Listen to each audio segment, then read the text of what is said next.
Growing up with a mom who was adopted, a biological dad who wasn't in my life and didn't have any family, and then a stepdad who his family was on the East Coast. So I didn't really grow up with family. It was me, my mom, my stepdad, my sister. Everybody else in my life that was family had all been adopted in. That led to a lot of my identity issues as a kid because I didn't have any of that root of where I came from and who I was. And so now family's so important, but good is so much more important. Yeah. I love that. 6 years, I had no contact with my dad. The whole time I was down, I had no contact with him. It was fucking hard.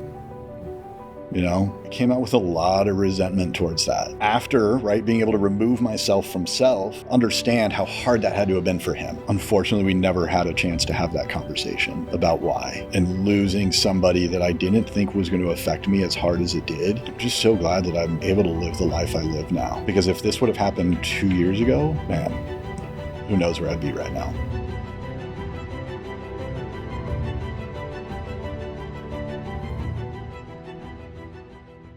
Confidence isn't walking into a room thinking you are better than everyone. It's walking in not having to compare yourself to anyone at all. What does that mean to you? Man, so for me, that's just one of those things that for my life, right? From the time that I was little, I was always trying to be something that ultimately I wasn't, I was the kid that didn't fit in. I was, to a degree, let's be honest, I was the weirdo kid, right? Mm-hmm. And so trying to fit into what I thought I needed to be. And then as I got older, realizing that I am just who I am, right? Mm-hmm. And so walking into a room, walking into a situation and just being not worried about whether people like me or whether people have any sort of opinion or feeling about me. This is who I get to be, right? Mm. This is an experience that I get to go through. This is something that I can take something away from and hopefully add something to. Yeah. And it's completely changed, right? We kind of talked a little bit on social media about the concept of identity, through comments. And it's that was something that I struggled with for a long time, was identity. Mm. And so getting to a point to where I was truly comfortable with who I was, was a journey, man. It was brutal. Yeah. But yeah, man, the comfort of walking into a new environment, a new situation, is just so important, right? It's leaving ego at the door is so big. Especially in a world where it's ego driven. Yeah. Across the board, it doesn't really matter what part of life you look at. Yeah. I feel ego drives a lot. What is one of the biggest battles you faced in life? I know we all have them in some way, and sometimes we go on these journeys of just going through shit, and then we find ourselves in bad situations, but obviously we can redeem ourselves and make things right. But for you, at what point in your life did you face your biggest battle, and how were you able to get through that? So, over the 40 years of my life, I struggled with a lot of different battles, addiction, identity, going back to that, struggling with the identity part of things, struggling with feeling comfortable with who I was, struggling with understanding who I wanted to be, right? Yeah. And that's probably been the biggest consistent struggle of my life, is comfort with who I am and self-identity. Yeah. Because I think self-identity is way more important than the identity that we adopt or that we're given from outside influences. Mm. And it's the hardest thing for us to wrap our heads around. Yeah. And for me, that was the biggest thing, right? So growing up and being that awkward kid that didn't really have a ton of friends, was super different from everybody. But naturally wanting those friends, right? Naturally wanting that circle of people. Yeah. It was hard, man. So it's I would create this identity for myself that was oh yeah, I'll fit in with this group or I'll fit in with these people. And then it's it's not real, right? So like Yeah. it fades away. Yeah. And then when it fades away, it's like the sheets being pulled back, and then the truth comes out, right? And it's like, wait, I don't fit here. You guys aren't my people. You guys, this isn't my situation. And then that's where the addiction part comes in, right? Because it's like, now I'm in an uncomfortable situation. What do? Well, I burn it to the ground, right? So it's like, I go to, acting like an asshole, which is still probably one of my biggest battles. So I turned to acting like an asshole, and then with chemicals, dry and liquid, it gave me a reason, right? It was like, oh no, that was the whatever substance it was that caused me to be an asshole. When the reality is, it's like, no, it was just an asshole. When you've created an identity, and I know from my own life as well, I had an identity that I created as a gang member, a criminal, a drug addict, all these things. And I embraced that identity, and I adopted the identity from others. I learned that from 100%. others, right? And at a young age, and then went to prison, continued to build that identity, and then finally got to a point where I took control of my life and got back in touch with my true identity, right? Carlos, right? And I remember back in the day, I would fight somebody if they called me that. It's so crazy how detached I was from that. Right. So for you, when you're young, in this young identity that you created, like how deep were you enmeshed in that, and like where did it lead you? Yeah, man. I was a chameleon, right? So like my identity would change a lot. I don't know if it's a good or a bad thing, but I've been able to be successful at whatever identity I adopted, right? So like there was a period of my life where like I worked retail, and I was involved in the skate industry, the surf industry, the snowboard industry. And, this was my late teens, and it's like, I was good at it. Yeah. But it's like, I wasn't that great of a skateboarder, right? But it's like, you wouldn't have known that based off of the image that I portrayed. And so the work to get away from all of these adopted things, right? Like moving later on and like going to prison and being really mad, right? I'm like bitter and angry at everybody and everything and at the system. Like that didn't help, right? Because like when I went to prison the second time, I adopted all sorts of identities that when I look back now, I'm like, man, I don't know if I regret that, because it was an opportunity for me to learn, but I wouldn't redo it. You went to prison and then you went back to prison. Yeah. That's a great thing to discuss, because I've never discussed that before, but I understand it, but many people don't. Because I went to prison once, but I did 17 years. But I know growing up and even now, people that go in and out, right? Yeah. So like after going to prison the first time, like what was it that led you back? Like how, going back into that? Forgetfulness. 100%. Right. Because again, like going back to that identity, you know what I mean? Like I didn't want to hold on to that identity of like, oh, I've been to prison and I'm a felon and I'm, all these titles, right? Like all these things that get placed on us. And so I worked really hard to let go of those. I worked really hard for nobody to know that part of my life. Yeah. And so it was 100% forgetfulness.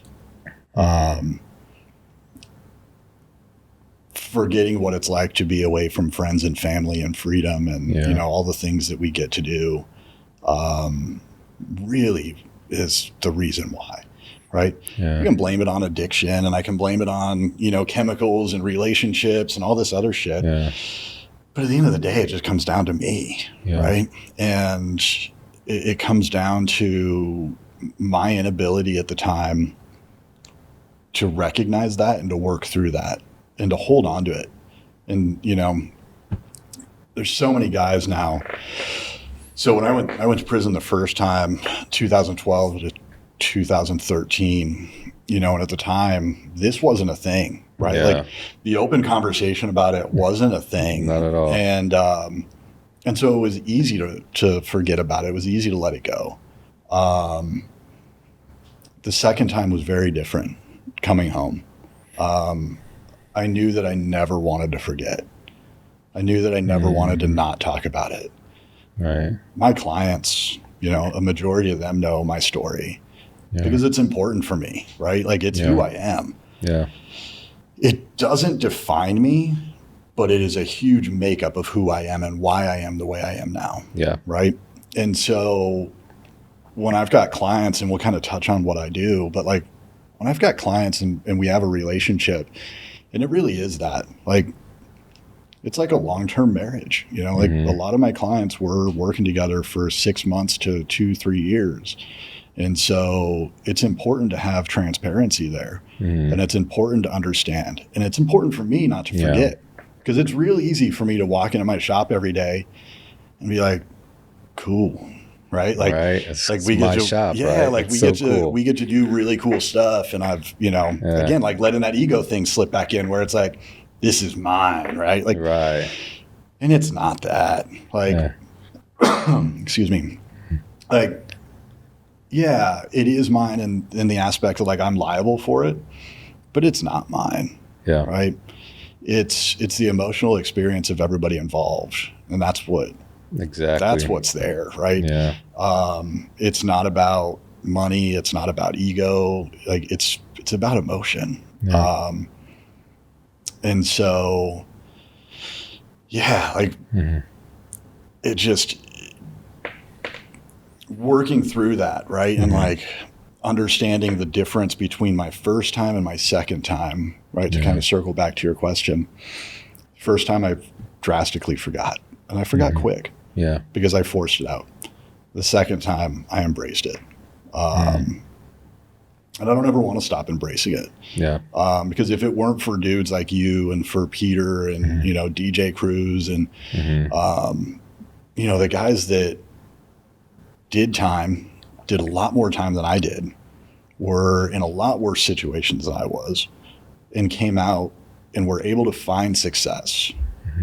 Like, that's what I want to be a part of now. I don't want to be a part of forgetting about it. Right. Right? Because it's just like history in general. As soon as we forget about what history is, we start to see the problem repeat itself. Right? And that's from a world level, not just an addict and, like a highly dysfunctional human being. Right. It's from a world level. Like when we forget about these things, it's easy to let them happen again. Yeah. How much did your growing up, like, or if any, did it influence you going down a path of like drugs and prison? So it's a great question. And it's one that I struggle with, to be honest, right? Like answering that question. Because I can talk about like the facts of what it was and like what my life was like, what my childhood was like. But at the end of the day, it was my inability from my discomfort with myself to go through and rehabilitate myself from my trauma. Right? Yeah. That's what it came down to, because my sister's never been to prison. My stepdad's never been to prison. My mom's never been to prison. Right? So these are choices that I made that put me there. And that was a big thing that had to change with me. Right? And like, I was on a medium custody yard during COVID. And so it was a completely different situation. Yeah. Like, and I had lifers around me, dudes that are never going home. They woke up every day to help people. Yeah. Which was wild to me, right? Yeah. Like, you're never going home. Like, why are you helping people? Like, why are you trying to help people get better? And so that started to kind of click for me, right? That it's like, okay, it's not about me. It's not about my ego. It's not about the fact that like, oh, I went through all this shit when I was a kid. And that's why I'm here. It's that I'm not willing to do the work on myself to change it. And it didn't really matter, I'm sure you've seen it with dudes you were locked up with. Yeah. Some of them had fantastic family structures growing up. Some of them didn't. Yeah. And I love that. I love that, like extreme ownership mentality, like as Jocko calls it. It's because then when you own it, you're accountable to it, then you could do something about it, right? But I always say one of the first piece of advice I give guys that are getting out of prison is you have to separate yourself from the victim mentality because it's 100%. going to hold you down. Like there's so many different, we could talk about all the different things that happened because why we went this, and it doesn't do anything. No. It's about like just accepting that you made the choices to go there. 100%. Just like you made the choice to change your life, you can make choices from here on out. It's a freeing feeling. Yeah. So like that's, I really love that. Yeah, man. Like growing up in a house where, you know, my biological dad was a turd, right? And like he had his own shit he had to deal with. And my mom and my stepdad, who was a part of my life from the time I was 5, you know, and he unfortunately passed away earlier this year. And that was probably one of the hardest things I've gone through. But it's like, you know, I could talk about the abuse. I could talk about the witnessed alcoholism. I could talk about the partying. I could talk about like the like unhealthy dichotomies of relationships between men and women that I saw as a kid growing up, and, you know, the lack of accountability that I learned and, you know, perceived, right? Like that doesn't mean it's reality, but like when I was a kid, I grew up in an environment where I was like, there's no rules, right? There's no like outside repercussions for whatever I do. But it's still my choice. And I struggle with having that conversation because I truly believe that my parents did the best they could with what they had, right? And I mean that across the board, right? Like financially, emotionally, mentally, you know, historically, they did the best they had with what they had. Yeah. And so it's not like anybody set out to be like, I'm going to ruin this person's life. That's not that's not the mentality that they had. Like I said, I struggle with this, right? Because like those are all facts. But the great fact is that it's my choice. It was my choice not to recover from my traumas. It was my choice to hold on to resentments. It was my choice not to put the work in on myself. It was my choice not to believe in myself. It was all of it was my choice. And it took me a long time to get there. You know, like I said, going into prison the second time, was really mad and really bitter. And was really grateful that I got to be around some incredible men that had a little bit of what I wanted, right? Yeah. Even if they weren't going home. Yeah. And that's kind of when my mindset changed. What's something good that you took away from prison, if anything? Honestly, all of prison was a good thing for me. Like even the bad sides were good for me, right? Because it was like, I can look back on it and be like, I don't want to be that piece of shit anymore.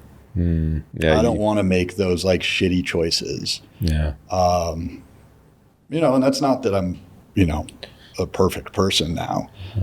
Just ask my wife. You know, she'll tell you all my flaws. Yeah.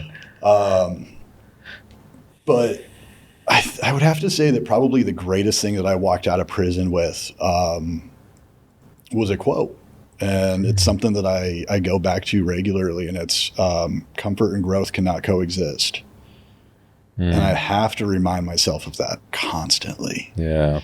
Because when I'm comfortable, right, that's when I forget. Yeah. Right? When I'm comfortable, that's when I slip into those bad habits. When I'm comfortable, like, it's just easy. It's easy to lose it all. And it's, I don't want to, right? Like I want to be in a constant state of discomfort. And how do you do that?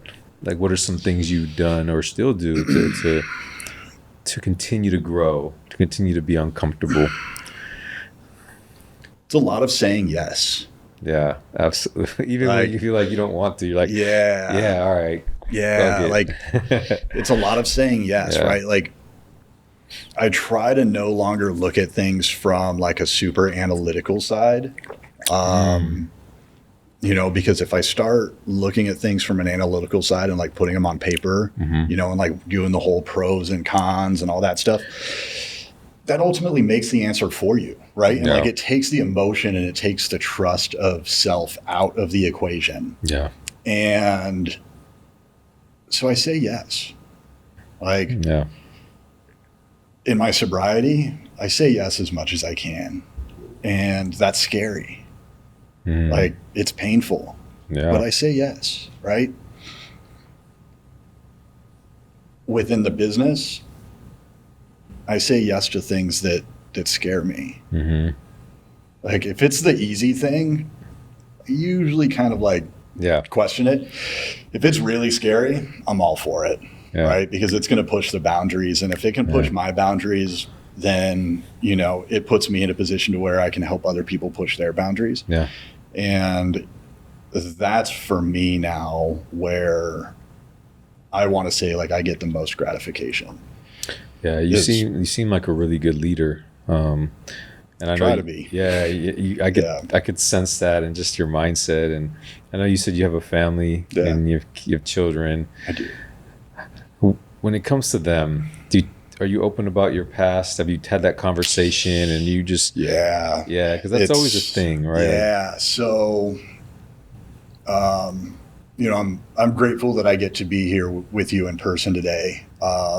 Thanks. And I really only get to be here in person with you today because my son's graduating high school, which is huge, right? Because I didn't graduate high school, right? Like I missed graduation. Ultimately, I got a diploma, but I didn't graduate with my class. My sister didn't graduate, and he did. And how proud are you of him for this, for who he is? You know, the whole, like, to talk about how proud I am of him is like a whole like show all in itself, right? So he and I were not a part of each other's life for 14 years because of my choices, right? Because I was selfish and I was putting myself first and I was putting what I wanted to do first. And that's unfortunate, right? Like looking back, like that's probably one of my only regrets because again, like I don't think regrets are really something that it's like, I regret that. It's like, no, I just don't want to do it again because whatever I did leads me to where I'm at now. Right. And to undo that changes where I'm at now. And that's a really weird thing to think about, but I truly regret not being a part of his life for 14 years. And the person that he is just incredible. Like I was unable to be who he is at 17 at 17. Like I was mad. I was angry. Like it just all the negatives, right? And it's like, he's not that.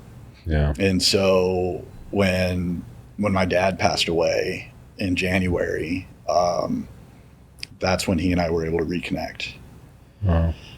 And, you know, it's something that I've wanted for a long time, but at the same time, like kind of also a little bit glad that he didn't have to firsthand witness a lot of the shit that I did to myself.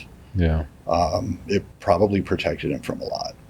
And that's hard because I want him in my life and I've wanted him in my life for a long time. So my story is so key to my kids. Like my daughter who, you know, the plan and, you know, a solid program of recovery will help. Like she'll never see that side of me at all. Right. Like she'll never see, you know, the drunk alcoholic side of me, but she'll know about it. You know, like she'll know about what I went through because if it helps make a different decision in their life, that's a win. You know, like the vulnerability aspect. It's scary coming on with you, right? Because it's like, I know that I've got to be vulnerable. And we don't want, like as men, we don't want to, right? Like I lived in a constant state of fear in one way or another for most of my life. Everything I did, the way I reacted, the choices I made was all out of fear in some way. Right? So like, so true. So it's like super scary to come on here and be like, I'm going to tell my story and I'm going to be like honest. But if it helps my children, if it helps one person, then like, who am I to be so special that I can't be vulnerable to help one person? Right. Yeah. And that's what I love about recovery, is that it gives us the ability to do that.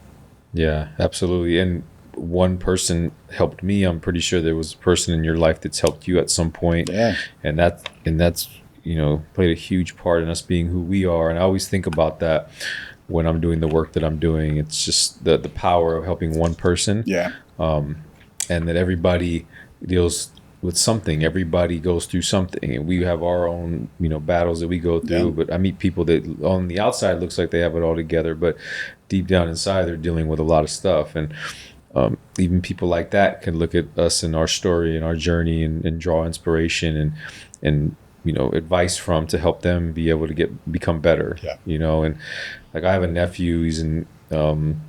He's an addict, and he's actually in a inpatient. He's in an inpatient treatment facility right now, and he made that choice to go. And if it wasn't for me being who I am, and like telling him like I'm ready to take you when you're ready, he wouldn't be there. And you know what I mean? It's just like shows that. And I didn't have I was gone most of his life. Yeah. But I got out.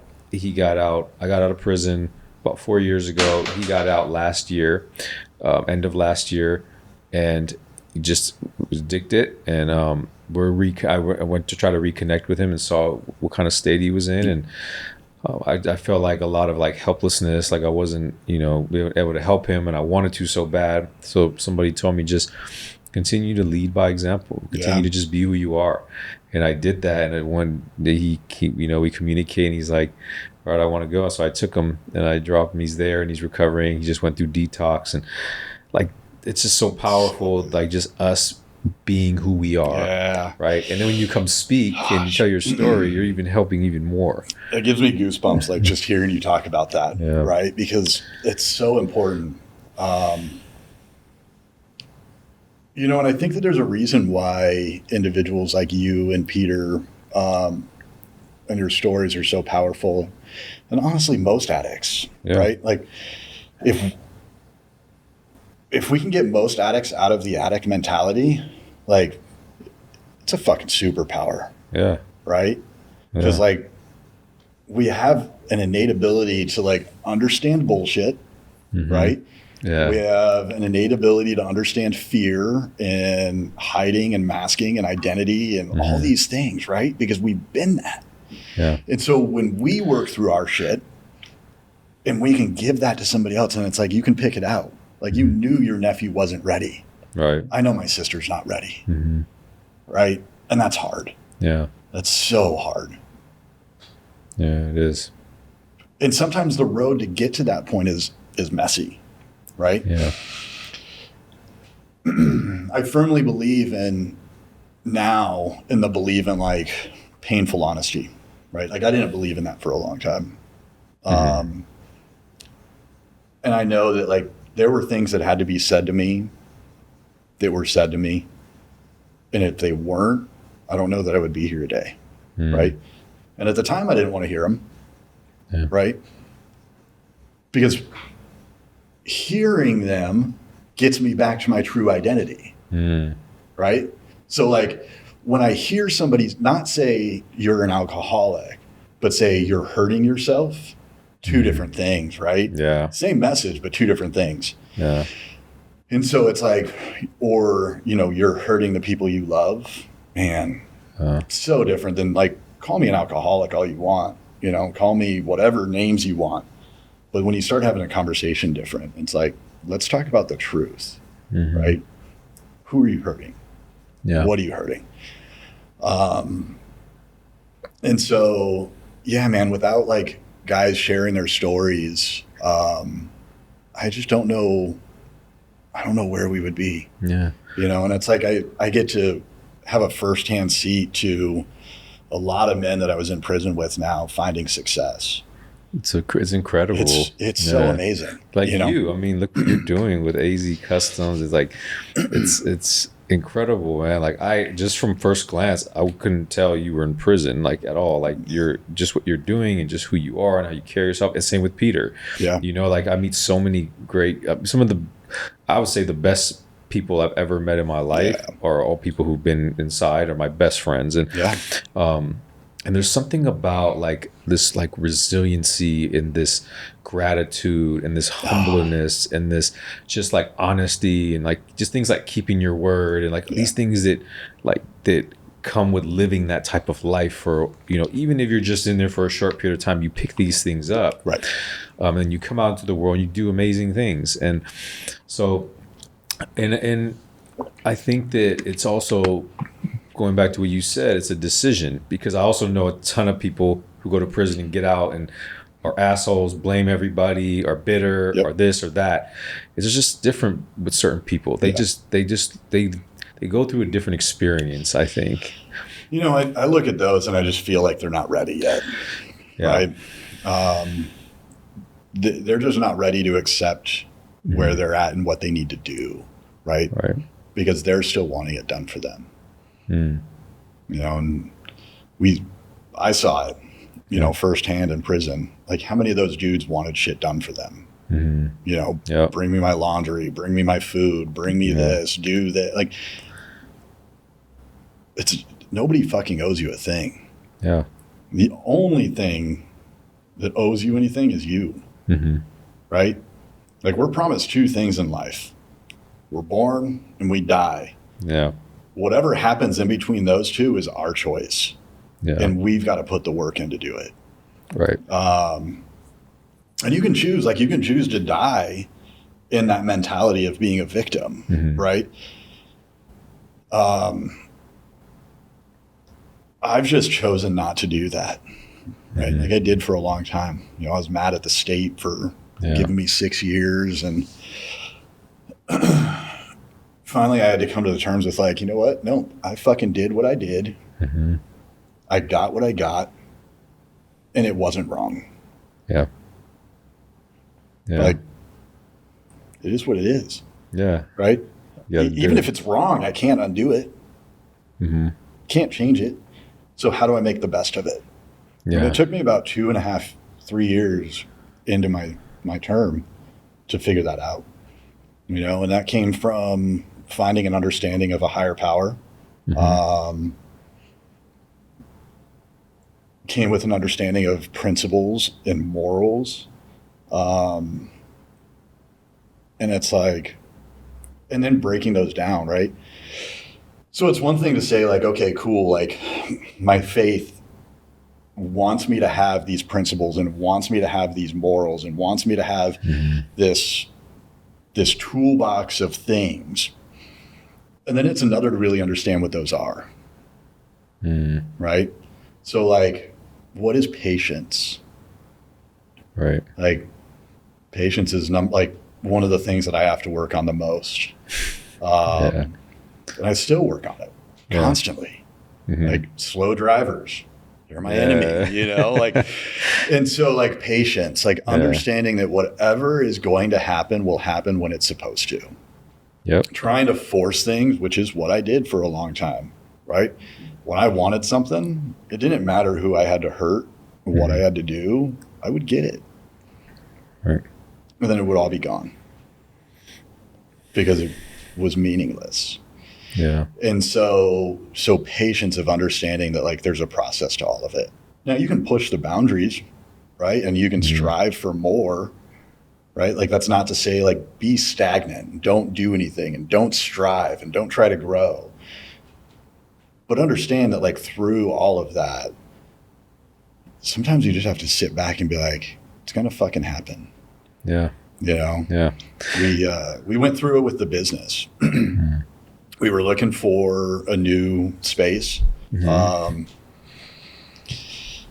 was tough, man. We looked for like a year and a half for a new spot, put in offers on 2 places, got denied, walk in and be like, this place is perfect, let's do it. Oh, no automotive. And like, got to a point where I'm like, okay, this is scary, right? Because like, now we're kind of running out of time. And then all of a sudden it happened. Like, found the one, everything lined up, you know, and that goes into that comfort and growth cannot coexist, right? Like, it was a huge deal. Like, financially, it was a big jump. Yeah. But it was worth it, right? Like out of nowhere, we start getting a little bit better quality work in. We get better clients. We get clients that are more fun to work with. Yeah. Like, that's what's important, right? And at the end of the day, like, yeah, like going back to what we talked about earlier, like at the end of the day, like, yeah, is it my business? Yes. Am I the one liable? Yes. But is it me? No. Yeah. Right? Like, it's a culmination of everybody involved. Like, all of my guys, everything. Like, it couldn't happen without everybody that's involved. Yeah. Couldn't happen without our clients, right? So, like, my business is just as much my clients as it is me. It's just as much my employees as it is me. When you look at what's coming out, 95% of that is my guys, right? And we try to have fun because we try to leave that ego at home. And we try to carry that with our clients. And it's like, when I get text messages from them and they're like, you guys are the best, like you guys, like things like that, that's indicative of them. But that never would have happened without that discomfort of the move. Exactly. Right. Yeah. And my sobriety is only as good as it is because of the group that I have, because of the people I surround myself with. So it's constantly about other people and other things. And living in the gratitude and understanding where I could be, right? I was at a meeting the other day and gratitude was the conversation. And it's like, I'm not grateful as much for the things I have. Like I am, like I'm grateful that I've got a wife that supports me and that loves me unconditionally, puts up with my shit, right? Like I'm grateful that I've got a healthy son and a healthy daughter. And I'm grateful that I've got my sobriety and that I was able to walk the season of life of my dad dying and not have to pick up a drink. But what I'm more grateful for is the fact that I don't have barbed wire. Yeah. I don't have, lockdown. Like, God, like I still hear it in my head that, lockdown. And I'm like, so grateful I don't have that. And it's so easy to go back to if I forget. Right? Yeah. And that's what a lot of people want to do is they want to forget about the negative shit in their life. Yeah. And I don't think that it's about forgetting about it. I think it's about learning from it. And all of those lessons along the way help us become better people in everything we do. Yeah. Right. So like I look at all of the failures of the business over the years, over the last 3 years, like the way that we structure our billing has changed 4 times because I can find the flaws in it and I can see how it negatively affects people other than me. Yeah. Right. Which is hard. But I also have individuals in the industry that I've been able to turn to and been like, how do you do it? Yeah. Right. Like, how important is like mentorship for your success, and what is some of the best mentorship advice you've been given since starting your business? Yeah. So mentorship for me is so key in every aspect of life. Yeah. Right. Because if we're trying to create a painting of our life and what we want on our own with no reference, like, I don't know about you, but mine's going to look like shit. Yeah, absolutely. Right? It's going to be a mess. It's going to be all over the place. And so like, we need to have that reference, like of what we're trying to build and what we're trying to do. And so for me, like that mentorship is so key. And I try to bring it into every aspect of my life. Right. Yeah. Who has a marriage that like I look at and I'm like, you guys got it. Right. Yeah. And they don't. Right. It's not perfect. Right. And it's probably messy at times. Yeah. But like, who's got a marriage that I can look at and I'm like, that's what I want. Yeah. Right. Who's got a business? Who's got a relationship with their kids? Who's got like all these things? And trying to pull a little bit from each one of those that I can introduce into my life is so big. Yeah. On the business side of things, probably the greatest piece of advice I've gotten is that it's 100% emotion. Focus on the emotion. Everything else will come. Yeah. You know, a little bit of kind of what we do, because I know you've seen it on like social media, but like the restoration and building of custom cars and classic cars, nobody fucking needs to do that. Yeah. You know, nobody needs a 1967 Mustang GT 500 with 800 horsepower. You're right. Like, yeah. that guy's life is going to go on with or without the car, right? Yeah. So it's like an extra thing. But he's got an emotional attachment to that for whatever reason, right? And when we don't focus on the end goal and we can focus on the emotion and focus on the journey, then it's completely different, right? Yeah. It's fun. And when it's fun, the byproduct is better. Yeah. And it's like, then I hear that and it's like, okay, now let's translate that into every other aspect of my life, right? Can I make my sobriety emotional and focus on the emotion in the journey and not don't fucking pick up a drink, right? I no longer have thoughts about picking up a drink, right? Yeah. I still have those wake up in asshole mode days. Yeah. And that's where the emotion and the journey comes in, is it's like, okay, what do I need to do to get out of this? Yeah. Step away, you know, call somebody, whatever the situation calls for. But without understanding that, I don't do it. Yeah. And I'm just an asshole. And then somebody suffers because I'm an asshole. Because I get short, I get fucking rude, I get way too direct, right? And it's like, that works in my head, but that doesn't work in reality. Yeah. And so, like, I think that's probably like the single greatest advice. You know, another piece of really good advice I got from a friend of mine that owns a shop in Texas, and it was, make sure that you're doing it for the right reason. So we're super, super lucky that we get to be a sponsor of Good Guys Car Show. We give it out award at a Good Guys Car Show. And going into it, I was like, okay, cool. This is going to be great for the business, right? Like, we're going to get in front of a bunch of customers and we're going to build business and we're going to, you know, gain traction and we're going to get all these cool builds. And that's not what it's about, right? Like, how can we support the industry? How can we support Good Guys? How can we support other builders? How can we support, you know, the individuals that are walking through the show and taking their time?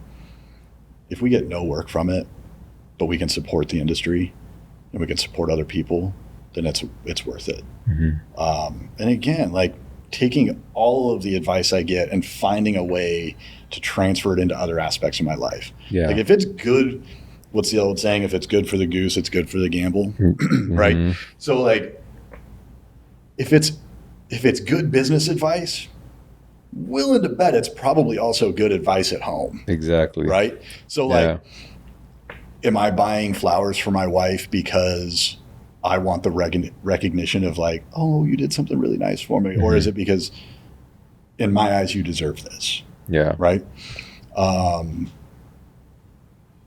so, like, the reasoning behind doing stuff. And I just try to do that with everything, you know, like, complete transparency. Like, I work a really active program of AA and I love it. And it bleeds into every part of my life. Like, just the principles, that's right? Awesome. Like, it transitions into everything. And so if I can do that, if I can take the good over here and I can make it good over here, well, now there's more good in my life. Right. And it's easier to keep track of the good. It's not like, okay, fake good here, fake good here. Now, where was the lie? Where was the fakeness at? And trying to keep it all straight. It's like, no, it's just, let's focus on good. How important is that, like, the AA or NA for somebody who's recovering, do you think? Because I know a lot of people that say they don't need that. They could, you know, do it without it. And some I know have, but when you're at a point when, like, you're just starting to try to, you know, get off of that. Like, how important, maybe it's a group, but how important to have, like, support group? support for me is key. Yeah. Because if there's no support, there's no accountability. If there's no accountability, who is there to tell me no? Yeah. Right. Especially in the beginning, because I'm not going to tell myself no. Yeah. Right. Like in the beginning of quitting whatever substance, we're not going to tell ourselves no, because it's not what the addiction wants us to do. Yeah. Right. The addiction wants us to isolate, be alone, go back into whatever it is that we did. Right. Yeah. And forget that we're trying to make a fucking change. Yeah. So for me, like that support, right? Whatever you want to call it, like your clan, your group, your fellowship, whatever. Yeah. It's important. And it's okay when sometimes you're trying to find it and it doesn't fit. Because if it doesn't fit, it's not going to stick. And so like keep putting in the work and keep trying to stay the course and find the one that does fit. Yeah. Right. But I think without support, like I would love to say that like I've got my shit together enough that without support I could do this. It's just not true. Yeah. Right. Support has to be there, but you have to be able to recognize the support. Yeah. And you have to be able to recognize that like support doesn't mean that we're going to tell you what you want to hear. Yeah. That's the hard part for me. Is it's like, but wait, I'm asking you for advice on this situation and this is what I think it needs to be. And you're telling me it's something different. Go fuck yourself. Yeah. Right. Having to be able to be open and be like, oh, okay, I see where you're coming from. Yeah. Right. And that's support, fellowship, group, and I get it. Like AA is not for everybody. While it's been so much to me, it's not for everybody, right? And they've got to want it and they've got to find it and they've got to want to do it themselves. Yeah. But when you get to that point, like trust and fucking believe that it's worth it. Yeah. How big is like your faith and your belief in the higher power? How much has that helped you through life? So since 2019, an understanding and a relationship with my higher power is what's really, really driven me. You know, when I felt like I had not a whole lot of support, right? Especially from the outside world. Yeah. Having that was so key, right? Having that and like really working on it, right? Because it's one thing to be like, I have this Gatorade, and it's another thing to be like, no, I know this Gatorade. This Gatorade nourishes me. I need this Gatorade, right? They're two different things. And so building the relationship with my higher power, getting to know them, understanding them, right? Creating them inside of me is critical. Yeah. And it's what got me through like so many dark moments in prison. Yeah, for sure. You know, those moments when it's like on the edge of making a really poor decision that is incredibly life-changing and not knowing why, and then just making a different choice. Yeah. You know, like, and you start to see it. I started to see it. You know, I started to understand where it fit in with my life. I struggled with the idea of faith and religion for a long time. I didn't feel like it was for me. Yeah. Right. My biological dad was one that would go to church every Sunday, and then he was a fucking turd. Yeah. You know, so church would end at 9 and he became a fucking turd again. Yeah. And you know, I say that, I say that because that's my reality, right? Doesn't mean it's the reality, but that's my reality. And so I had a very skewed view of religion and what it was and how it fit into my life. Never felt like God was there for me. Never felt like it was something that I fit into. You know, and then I had in prison, I was around some guys that I'm like, okay, I like the way that you guys carry yourselves. I like the, you know, the accountability. I like, so many aspects of them. And then it was like, okay, what? Right? Mm-hmm. So then it was the educational side of it for me to really understand what it was. Right. And that was the first time in my life that I had done that I didn't just jump into something and hold on to the identity and become something out of nowhere. Right. I took the time to understand what it was and do the research before. Right. So then when I made the decision, I was able to make it like wholeheartedly. Mm-hmm. And I don't know if I would have made a different decision if things would have been different. Mm-hmm. But it's really allowed me to be accountable for who I am. Right. And that's part of the reason why I love like the title of your podcast, How to Battle. Yeah. Thank you. Is that it's, like looking at it from centuries of manhood, right? Like battle is a constant thing throughout history of some form or another. And I was the in my head, right? Like I was this version of man that was like, I'll fight if I have to. I don't really care. Mm-hmm. I'll get hurt. I'll hurt. Right. Like none of those things mattered to me. Yeah. Right. And then to go through and educate myself through faith and higher power, that it's like, no, like the battle is not the physical one. Exactly. The battle's the internal one. Yeah. That's the hardest battle. Yeah. And knowing when to battle and when not to battle, right? Like not every fight needs to be fought. Yeah. Sometimes it's okay to lose. Yeah. Right. And that's what faith taught me. It taught me that it's okay to take those L's. Mm-hmm. And it's what we do with them. Right. Yeah. And it taught me to find the ability to give up better parts of myself in hopes of gaining something even greater. Mm. The whole concept of sacrifice, right? Like we have to sacrifice parts of ourselves to be able to grow, right? But like sacrifice, when you break it down and you look at what sacrifice really was thousands of years ago, like it wasn't like, oh, I'm going to give up my one-eyed, one-legged chicken and I'm going to sacrifice that. Right. In hopes that like next year we're going to have a better farm. Like, no, we're taking the best things that we can do and we're giving that up, hoping that we'll get something greater. Mm. And so having to do that with myself, because I went into it for so long where I'm like, well, I want to give up, drinking, or I want to give up drugs, or I want to give up, lying. And it's like, those aren't good sides of me. Right. Right.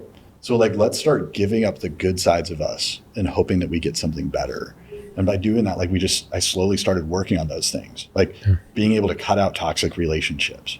Mm-hmm. Because as a toxic person, I invited toxic people. Yeah, exactly. Right. And then when I had those toxic people, then my fake identity came out and then it became even more toxic, or their fake identity came out and it became more toxic. And so like trying to give up on toxic people. And it's something that I'm currently like still working on, like with my sister, man. Like it's so hard. Like she's family and I love her, but like the situation's toxic. Yeah. And I want nothing more than for her to be able to find the ability to be honest in her life. But I can't have a front row seat to it. Yeah. Right. I'm there when the time comes and hopefully she's ready. I'm there, but I don't have to sit there and watch. Right. So I can sacrifice that part of myself that it's like, no, I want to be loyal, which is a positive. Yeah. Sacrifice that in hopes of something better coming of it.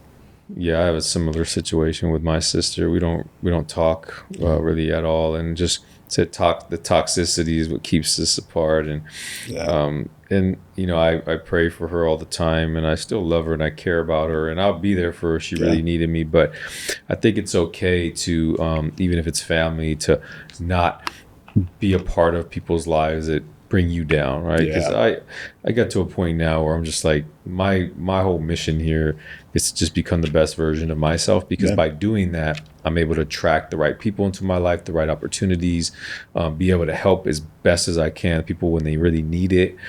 And then it just takes a lot of pressure off of, you don't feel like you're carrying so much. Yeah. You're trying to carry everybody. You just become the best you can within yourself. Yeah. And others will benefit, like our family, our immediate circle will benefit from that, right? If you focus on you. And so I going through the similar situation too. Yeah, man. Like, I think leading with good is always the best way to go. And sometimes good is not the easy thing, right? Ultimately, that's what it comes down to in my world, right? What's good and what's not. If it's not good, that's something that I need to evaluate and I need to work on and I need to do something with. Growing up with a mom who was adopted, a biological dad who wasn't in my life and didn't have any family, so I had no family there. And then a stepdad, right, who his family was on the East Coast. So I didn't really grow up with family, right? It was me, my mom, my stepdad, my sister. Everybody else in my life that was family had all been adopted in, right? Yeah. And so that led to a lot of my identity issues as a kid because I didn't have any of that root of where I came from and who I was, right? And so now, family's so important, but good is so much more important. Yeah. I love that. And it's hard. I'm sure you know the feeling, man. It's so hard to tell somebody that you love, I can't be there for you. I can't be what you need me to be. Yeah. That's hard. Yeah. But I needed people to do that for me. Yeah. Right? I needed people to be like, no, I can't do that. Yeah. 6 years I had no contact with my dad, my stepdad, who was my dad. The whole time I was down, I had no contact with him. And it was fucking hard. Yeah. I came out with a lot of resentment towards that. But I also had to, after, right, being able to remove myself from self, understand how hard that had to have been for him. Yeah. Right? Unfortunately, we never had a chance to have that conversation about why. And losing somebody that I didn't think was going to affect me as hard as it did. I'm just so glad that I'm able to live the life I live now. Yeah. Because if this would have happened 2 years ago, man, who knows where I'd be right now. Yeah, you're doing great, and it's amazing. And I wanted to talk a little bit more about what you do and how people can get in contact with you if they want to work with you or get involved with what you're doing. So the number one thing for us right now is that our focus is, like I said, it's on the relationships, right? Yeah. And so when I'm talking to potential clients, I don't talk about the car. Yeah. I don't talk about how nice the car can be. I don't talk about awards that it can win. It's fucking stupid, right? There's thousands of dudes out there that do the same thing I do. Yeah. And to be honest, most of them are probably better, right? And I don't say that in a negative way. It's just there's dudes out there that their fab work is crazy good, I look at it and I'm just in awe. So it's not about that, right? It's we want to have fun, right? We want to enjoy it. I'm your guy. But yeah, so we specialize in classic American. We're not opposed to other stuff, but that's just kind of our wheelhouse.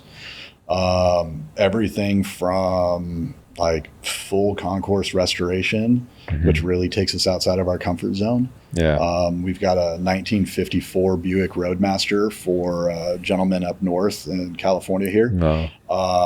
That we're doing a full concourse level restoration. So it's when we're done, it's going to look just like it would have in 1954 rolling off the factory line, which is, again, for us, that's outside of our comfort zone. For us, it's okay, let's cut this, let's move that, let's change this. And it's now we're having to make it all and have it be factory spec. So that's part of that comfort and growth cannot coexist thing. But we do high horsepower resto mods, customs, airbag trucks, airbag cars, all sorts of cool stuff. Do you have a favorite car? It changes all the time. For some reason, right now, like the mid 50s stuff is really appealing to us. So we own a 55 Chevy 3100 pickup. We love that truck, but we've also got a 1954 Chevy 210, which is a car for a client that we're getting ready to start on. And it's a body style that I've really been looking forward to getting my hands on again since I did one in the early 2000s for a client when I lived out here. Yeah.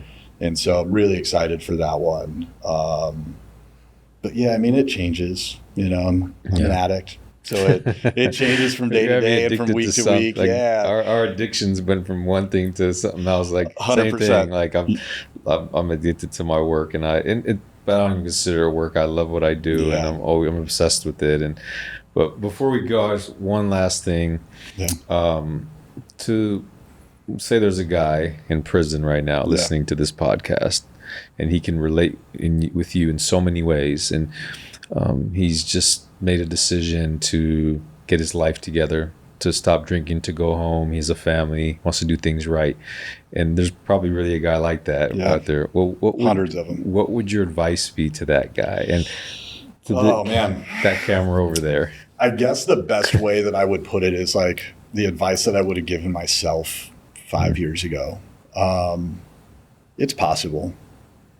Like, it's going to feel like it's not. And it's going to be fucking terrifying. You're going to cry, believe it or not. Like, you're going to cry. But the reward is so worth it to just believe in yourself. Start by like sitting down and figuring out who it is that you want to be, like who that identity is, and journal that and focus on that for a minute. And then identify 2 really, really key things. What is happiness to you, and what is success to you? Because it's different for everybody. And your happiness and your success is yours. You're responsible for it. So do it. Thank you. Yeah, man. Thank you. Yeah.